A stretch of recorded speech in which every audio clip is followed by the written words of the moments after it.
ចំណេះនេះណាគ្រូដូចពេលខាងណាចឹងគាត់ក្រចឹងគាត់អត់មានលទ្ធភាពនៅក្នុងការទិញឈើទិញអីយកទៅធ្វើផ្ទះធ្វើអីចឹងទៅយើងមានកោការថាឬស្អីយើងអាចបកគោលបានទៅ20ទៅ30ដងសម្រាប់ព្រៃក្រដែលគាត់អាចទៅធ្វើអាជីពឬក៏ធ្វើផ្ទះធ្វើអីចឹងទៅតែអ្នកដែលមានជីវភាពទូទៅអាចដល់ទៅបានហើយឯងប្រើបានទៅដល់ថាដូចពូថាធ្វើតែទឹកគេដល់គាត់អញ្ចឹងតែនេះយើងអត់មានទេយើងគួរតែគិតដល់អ្នកមានរោគតែចំណុចតែតែដោយសារយើងឃើញថាបើយើងទៅមើលពីស្ថានភាពបាទគេធ្វើគេឃើញស្អាតក៏គេនិយាយថា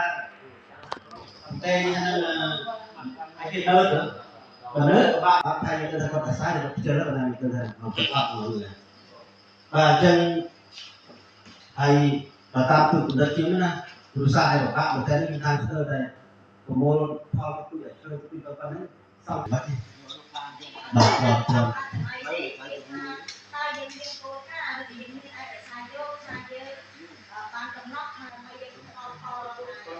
មកពីប្រៃទៅឲ្យយកសម្រាប់បានច្រើនជាងយកទៅមានហ្នឹងចូលប្រកាសយើងអត់ចំណាយទៅការ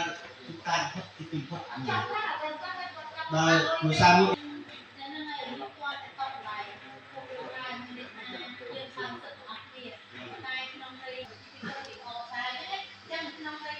យើងមិនហៅ